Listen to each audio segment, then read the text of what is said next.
Tetapi ketika melaksanakan rancangan-rancangan itu harus dengan hati, jangan dengan pikiran. Karena pikiran mengkalkulasi.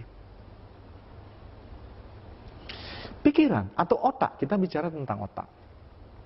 Otak manusia itu dibagi menjadi 3. Itu otak paling bawah itu disebut dengan otak reptil, otak kedua disebut dengan otak mamalia, dan otak ketiga disebut dengan otak manusia.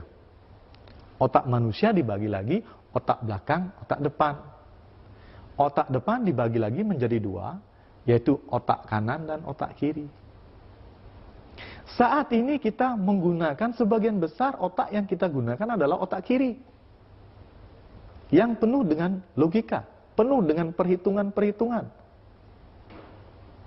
Karena terbatasnya otak kiri ini, makanya sering ketika kita berpikir, kepala kita nyut-nyutan, tegang, stres. Kita jarang sekali menggunakan otak kanan.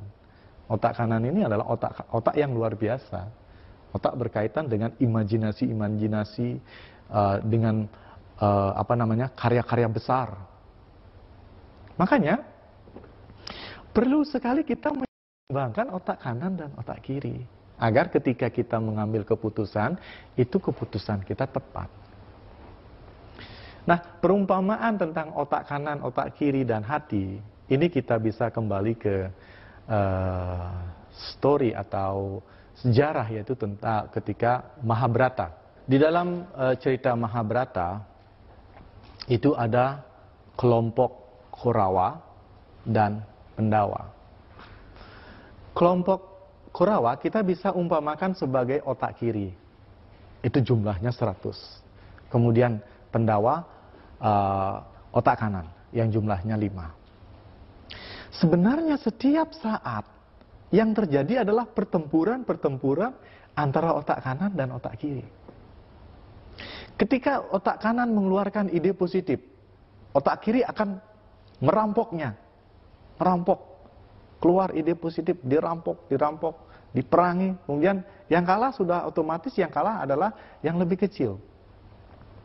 Satu contoh, misalnya kita di tengah jalan, di satu jalan kita melihat di lampu traffic light itu kita melihat beberapa pengemis tua misalnya. Begitu kita melirik, oh, pengemis itu akan saya kasih uang 20.000. Kebetulan ada uang 50.000, 70.000. 20.000 akan saya berikan kepada pengemis itu. Kemudian sambil jalan, lagi 5 meternya, kenapa 20.000 dikasih? Ini otak kiri sudah mulai, si Korawa ini. Kenapa 20.000? Kasih 10.000 aja. Lagi 3 meter, 5.000 aja kasih. Kenapa orang diam-diam begitu dikasih uang? Kemudian mendekat, ini ada 1.000 aja kasih. Kemudian begitu mendekat, jangan aja dikasih. Nah, ini adalah setiap saat kita bertempur. Apapun setiap saat kita perhatikan pikiran kita. Kita mulai apa misalnya bangun pagi pun misalnya jam 5 kita biasanya bangun, tunggu dah dulu, tidur lagi. Ini terus terjadi. Susah untuk memenangkan pemikiran yang keluar dari otak kanan. Susah sekali. Tetapi ada rahasianya. Kenapa Pandawa menang melawan satu Korawa? Satu aja kuncinya. Karena Pandawa memilih Krishna. Krishna itu adalah Tuhan. Ketika manusia mendekatkan diri, memegang tangan Tuhan, apapun bisa terjadi. Nah, di sini antara pertengkaran otak kanan dan otak kiri bergabunglah dengan hati. Otak kanan harus bergabung dengan hati. Karena di hati itu ada jiwa. Jiwa itu adalah Tuhan kecil. Dan sering sekali kita sebenarnya mendengarkan suara hati nurani. Seperti tadi kan ada pertengkaran, 20.000, 1.000, pokoknya kasih. Kan ada, kasih, pokoknya kasih. Kita tidak dengarkan, kita otak kiri yang kita jalankan sehingga kita tidak dapat melakukan hal-hal yang baik. Dan ini akan terus berlanjut. Kita bisa perhatikan dan memang begitu adanya.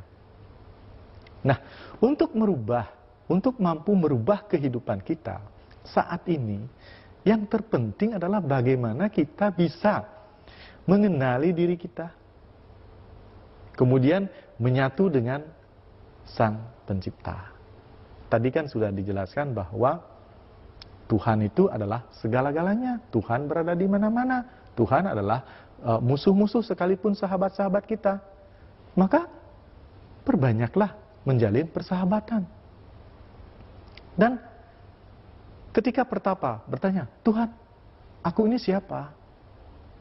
Hai anakku, engkau adalah diriku yang kecil bersemayam di alam semestamu yang kecil.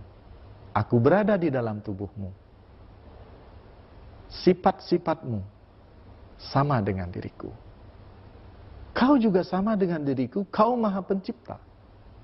Kau maha memelihara. Dan kau juga maha melebur. Cuman kekuasaanmu kecil. Apakah kita perlu contoh? Orang tua, saya misalnya, saya bisa menciptakan 3 manusia. Dengan istri saya. Lewat istri saya menciptakan 3 anak. Dan saya juga memelihara mereka.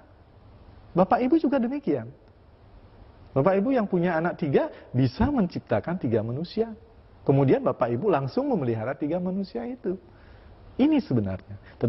Bedanya, kita sebagai manusia ada Tuhan kecil di dalam diri kita. Tugas kita sebenarnya adalah menciptakan rumah kecil atau bangunan kecil yang indah